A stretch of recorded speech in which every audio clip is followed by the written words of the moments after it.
Oficialmente fue un accidente. Eso es lo que dijeron.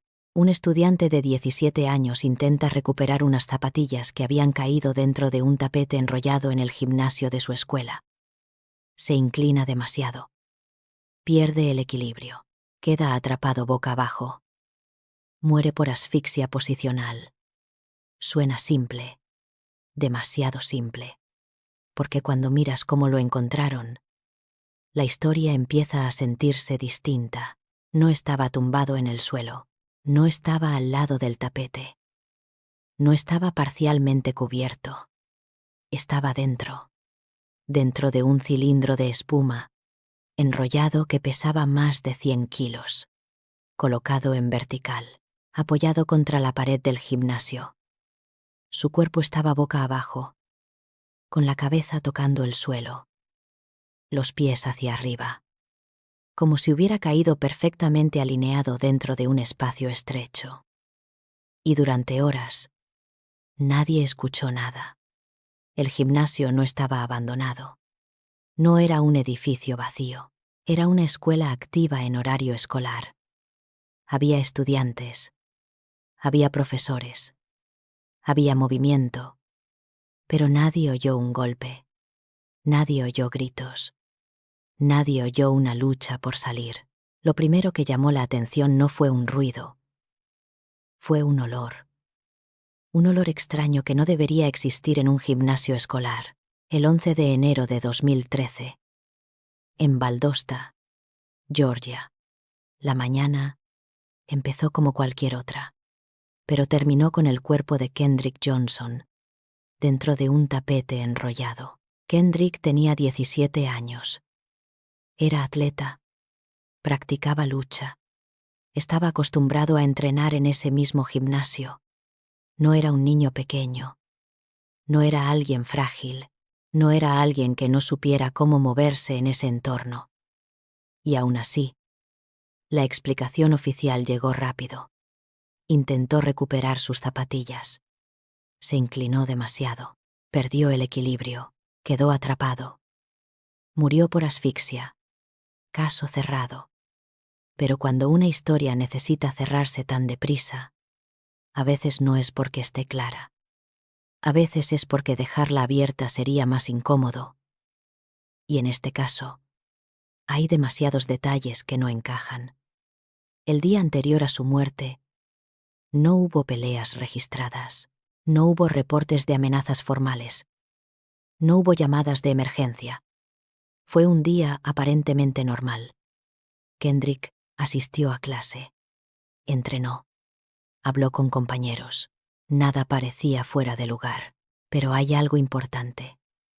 En ese gimnasio, como en muchos otros, los estudiantes no usaban siempre las taquillas para guardar sus zapatillas deportivas.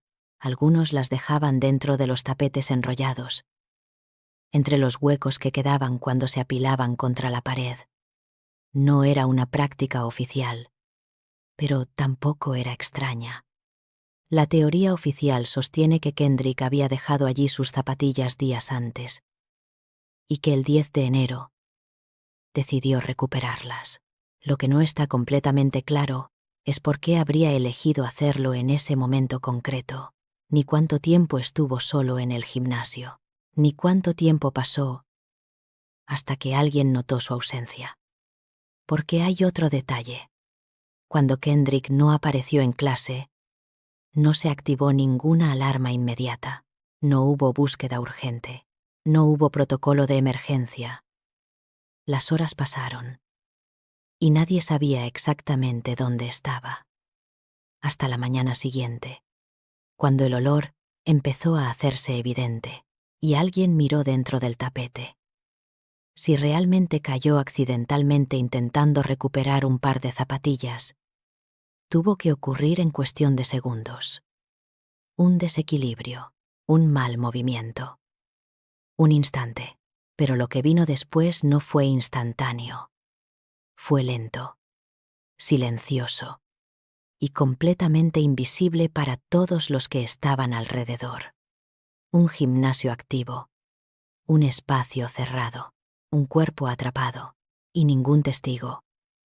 Ese es el punto donde la historia empieza a sentirse extraña, no por lo que dice la versión oficial, sino por lo que no explica.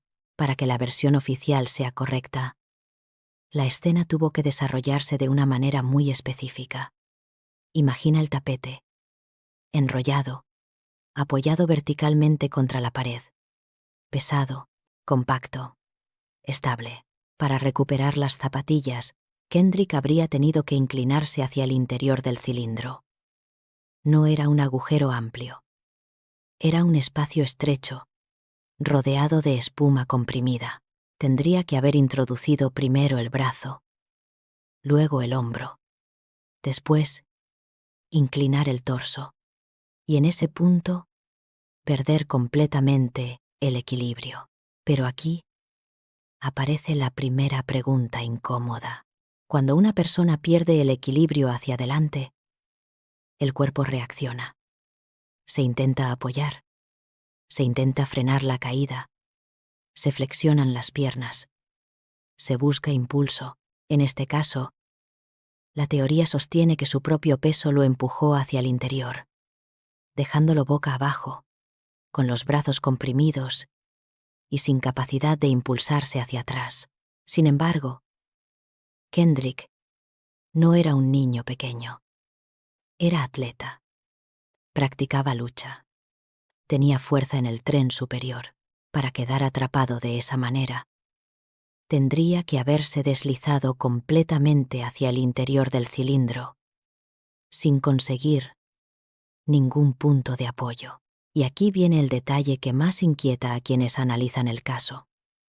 Su cuerpo fue encontrado perfectamente alineado dentro del tapete, no torcido, no lateral, no parcialmente fuera, vertical, como si hubiera descendido de forma limpia hacia el interior. Y si realmente quedó atrapado, entonces, durante los minutos siguientes, tuvo que haber intentado salir, porque la asfixia posicional no es inmediata. No ocurre en segundos. Es progresiva. Implica lucha. Implica movimiento. Implica intentos desesperados de incorporarse. Y sin embargo, nadie escuchó nada, ni golpes contra el suelo, ni el tapete moviéndose, ni un cuerpo intentando liberarse. En un gimnasio que no estaba vacío. La versión oficial explica el resultado, pero no termina de explicar el proceso. Y cuando el proceso no encaja, la mente empieza a incomodarse. Si Kendrick cayó dentro del tapete durante el horario escolar, entonces hubo un periodo de tiempo en el que todavía estaba vivo. Consciente de que estaba atrapado, consciente de que nadie respondía. La asfixia posicional puede tardar varios minutos en provocar la pérdida de conciencia. No es un interruptor que se apaga de golpe. Es gradual. La respiración se dificulta. El pecho se comprime. El oxígeno disminuye lentamente. Durante ese tiempo, el cuerpo entra en pánico. Intenta moverse. Intenta girar. Intenta generar impulso. Pero en ese gimnasio, nadie reaccionó. Las clases continuaron. El día siguió. Las horas pasaron. Y nadie notó su ausencia inmediata. Ese es el punto que más cuesta aceptar. No solo que cayera, sino que durante todo el proceso, nadie lo percibiera. Porque incluso, si aceptamos que la caída fue accidental, el silencio posterior es difícil de imaginar. Y cuando algo es difícil de imaginar, empieza a sentirse improbable.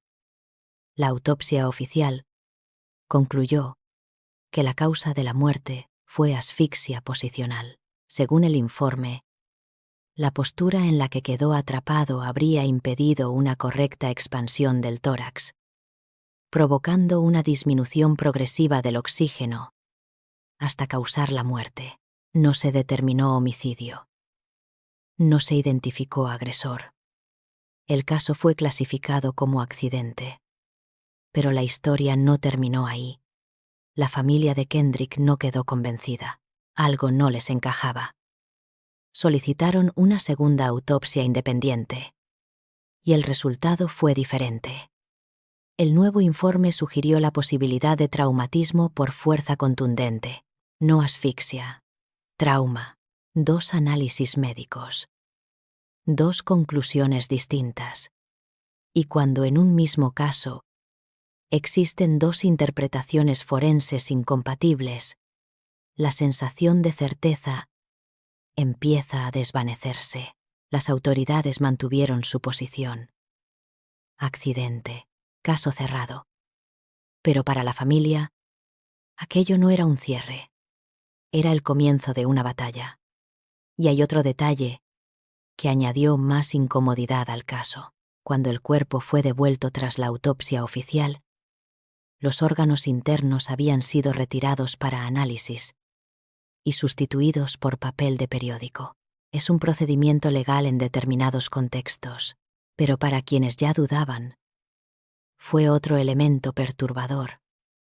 No porque pruebe nada, sino porque aumenta la sensación de que algo no es tan simple. La escuela contaba con cámaras de seguridad. En teoría, eso debía ofrecer claridad, pero las grabaciones no aportaron una secuencia clara del momento en que Kendrick entró al gimnasio para no salir jamás. Algunas imágenes mostraban movimiento en zonas cercanas, pero no un momento decisivo. No un instante definitivo. Para la familia, las grabaciones eran incompletas. Para las autoridades, eran suficientes. Y ahí aparece otro elemento que convirtió el caso en algo más que una investigación local. Internet. Foros. Análisis. Independientes. Personas revisando cada detalle. Cada segundo de vídeo. Cada informe médico. Cuando un caso deja de pertenecer solo a los investigadores y pasa a la opinión pública, la narrativa se fragmenta. Surgen hipótesis. Surgen sospechas. Surgen interpretaciones. Y aunque ninguna de ellas haya sido oficialmente confirmada, el debate nunca desapareció. Porque hay algo que ocurre cuando una explicación no satisface emocionalmente, aunque sea técnicamente posible, si no se siente completa, la duda persiste. Y en este caso, la duda no se apagó, se multiplicó. Oficialmente, Kendrick Johnson murió por un accidente, un mal movimiento, un desequilibrio, un instante desafortunado. Esa es la versión que permanece en los registros. Pero cuando miras la escena, cuando imaginas el silencio del gimnasio, cuando piensas en el tiempo que pasó sin que nadie reaccionara, cuando comparas 2 informes médicos distintos, la palabra accidente empieza a sentirse insuficiente, no necesariamente incorrecta, pero insuficiente, porque hay casos que se cierran en papel, y hay casos que nunca terminan de cerrarse en la mente de quienes los analizan. Kendrick tenía 17 años. Un gimnasio, un tapete, un espacio estrecho, y una explicación que para algunos es lógica, y para otros, difícil de aceptar. Tal vez fue exactamente como dijeron, o tal vez hay detalles que simplemente nunca se entenderán del todo. Pero cuando una historia deja más preguntas que respuestas, el misterio no desaparece, solo cambia de forma. ¿Tú qué crees?